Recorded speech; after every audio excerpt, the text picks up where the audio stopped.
Hello दोस्तों, आज हम पढ़ेंगे यूजीसी नेट ज्योग्राफी के बारे में। ठीक है, इसमें कुछ इम्पोर्टेंट पॉइंट है जो जो बच्चे मतलब नेट की तैयारी कर रहे हैं तो उनके लिए ज्योग्राफी के, अगर नेट की तैयारी ज्योग्राफी से कर रहे हैं उनके लिए ये थोड़ी हेल्पफुल हो जाएगी। ठीक है, तो इसमें मैंने छोटे छोटे पॉइंट को रखा है, उसको हम लोग देखते हैं, पढ़ते हैं और याद करने की कोशिश करते हैं। ठीक है, तो देखते हैं क्या क्या मैंने पॉइंट रखा है।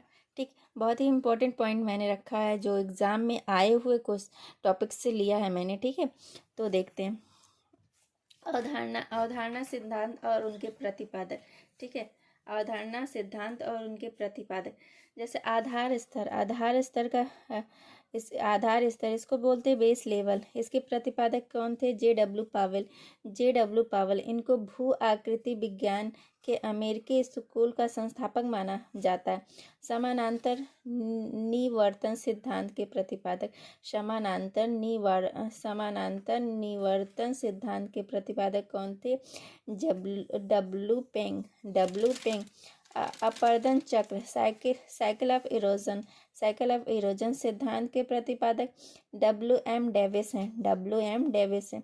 यह एक प्रसिद्ध भूगोलवेत्ता और भूवैज्ञानिक हैं। इन्होंने अपरदन की 3 अवस्थाएं बताई हैं।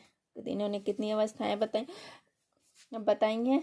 3 अवस्थाएं बताई हैं इन्होंने। पहली अवस्था बताई युवावस्था, दूसरी है प्रौढ़ावस्था और तीसरी है वृद्धावस्था। ठीक है, तो ये कौन थे जिन्होंने अपरदन की 3 अवस्थाएं बताई? डब्ल्यू एम डेविस जो थे इन्होंने अपरदन की 3 अवस्थाएं बताई, युवावस्था, प्रौढ़ावस्था और वृद्धावस्था। इसके बाद आते हैं दूसरा पॉइंट है धारा दक्षता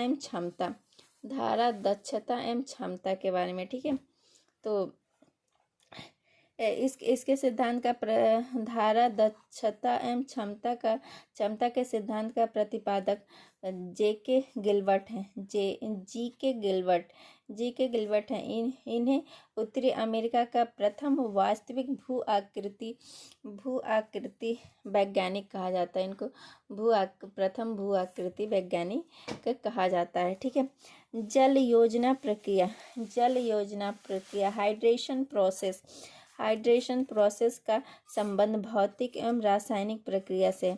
मतलब भौतिक और रासायनिक प्रक्रिया का संबंध किससे है? जल योजना प्रक्रिया से,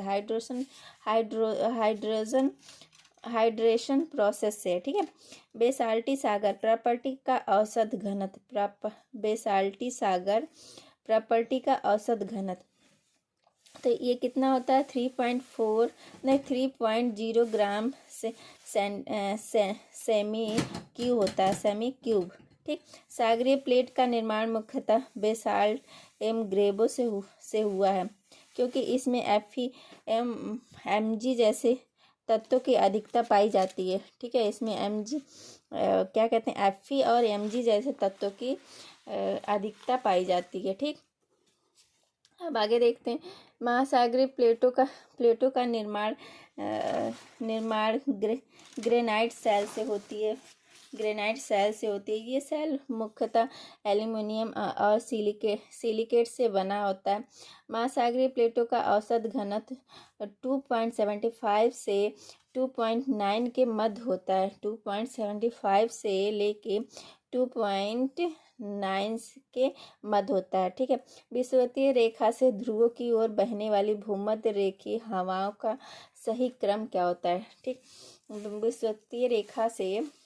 विषुवतीय रेखा तो सबको पता ही है, इक्वेटर लाइन से ध्रुव की ओर, मतलब पोल की तरफ, नॉर्थ पोल साउथ पोल की ओर बहने वाले भूमध्य रेखीय हवाएं जो होती हैं उनके सही क्रम क्या है? तो पहला है व्यापारिक पौने। इसको बोलते हैं ट्रेड विंड्स। ठीक, ये आयनवर्ती उच्च वायुदाब हाई एयर प्रेशर से भूमध्य रेखीय निम्न वायुदाब लो एयर प्रेशर की ओर हवाएं प्राय निश्चित दिशा में चलती हैं। सबको पता है कि जब हवाएं जो होती हैं क्या होता है, वो उच्च दाब से लो दाब की ओर चलती हैं। ठीक है, जहाँ मतलब वो उसका दाब होता है, उच्च दाब होता है, हवा का दाब जहाँ ज़्यादा होता है वहाँ से वो निम्न दाब की ओर चलती हैं। ठीक है।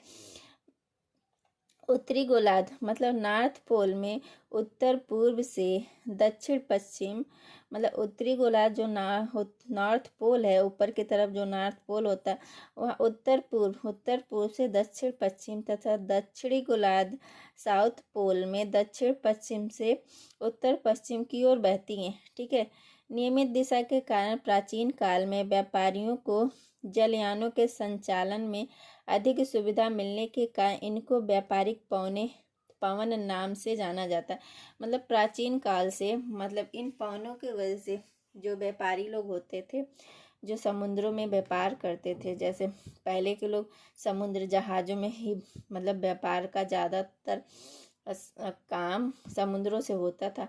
तो जो पवनें होती थी, इन पवनों को मतलब उन व्यापारियों को बहुत ज़्यादा हेल्प मिलती थी। ठीक है। तो इसीलिए इस पवन को उन लोगों ने नाम रखा व्यापारिक पवन। ठीक। पछुआ पवने वेस्टर्न विंड्स, उपोष्ण उच्च वायुदाब। ठीक है। उपोष्ण उच्च वायुदाब 30 से 35 से उपध्रुवीय निम्न वायुदाब था 60 से 65 के बीच दोनों गोलार्धों में चलने वाली स्थायी पवनों को पछुआ पवने कहते हैं। मतलब इनका कहने का मतलब ये है, जो इनके कहने का मतलब ये है कि जैसे देखिए मैंने यहाँ पे समझाने की कोशिश की है। ठीक है। तो इसको देखते हैं। जैसे मान लीजिए ये नॉर्थ पोल है, ये साउथ पोल। ठीक। ये नॉर्थ पोल, ये साउथ पोल। तो यहाँ पे मान लीजिए यहाँ 30 है, 30 डिग्री, और यहाँ मान लीजिए 65 डिग्री, यहाँ भी 30 डिग्री, यहाँ से यहाँ 30 डिग्री, यहाँ 65 डिग्री, सॉरी यहाँ 30, यहाँ 65 डिग्री। ठीक।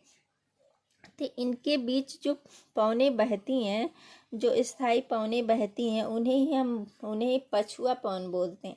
ठीक है। ये 30 हाँ, यहाँ 65, यहाँ भी 30 और 65 के बीच जो हवाएं चलती हैं उनको पछुआ पवन बोलते हैं। ठीक। तो इनके बारे में, ठीक, तो पछुआ पवन कहते हैं। पछुआ पवनों के प्रचंडता के कारण दक्षिण गोलार्ध में, ये जो दक्षिण गोलार्ध है, इसमें इन्हें 40 से 50 अक्षांश में गरजती चालीसा, मान लीजिए ये 40 और 50 के बीच जो हवाएं चलती हैं वो उनको क्या बोलते हैं, गरजती चालीसा बोलते हैं। ठीक। ये हवाएं बहुत ही तीव्र होती हैं तो इसलिए इनको गरजती चालीसा बोलते हैं।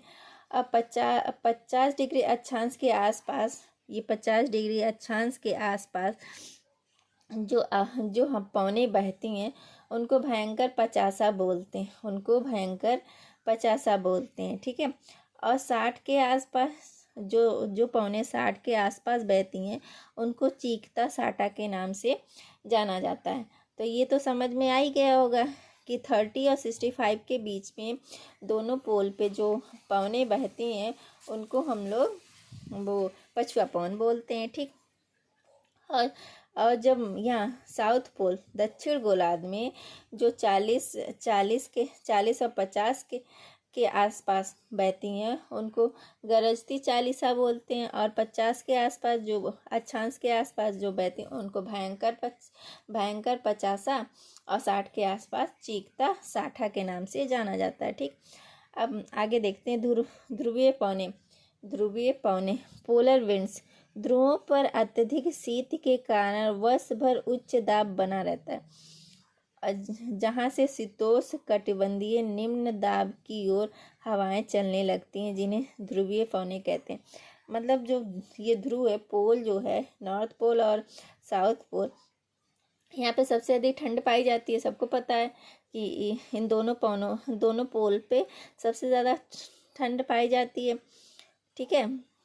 तो यहाँ क्या होता है, उच्च दाब बना रहता है, यहाँ पे उच्च दाब बना रहता है, जहाँ से शीतोष्ण कटिबंधीय निम्न दाब की ओर हवाएं, और यहाँ से जहाँ निम्न दाब पड़ता है वहाँ पे हवाएं चलती रहती, और उन पवनों को निम्न ध्रुवीय पवनें कहते हैं, मतलब उन पवनों को ध्रुवीय पवनें कहते हैं। ऐसे छोटी छोटी बातों को पढ़ेंगे, याद करेंगे, आगे बढ़ेंगे। Thank you. मेरी वीडियो कैसी लगी प्लीज़ कमेंट करके बताइए। मेरी वीडियो को लाइक कीजिए, शेयर कीजिए, सब्सक्राइब कीजिए।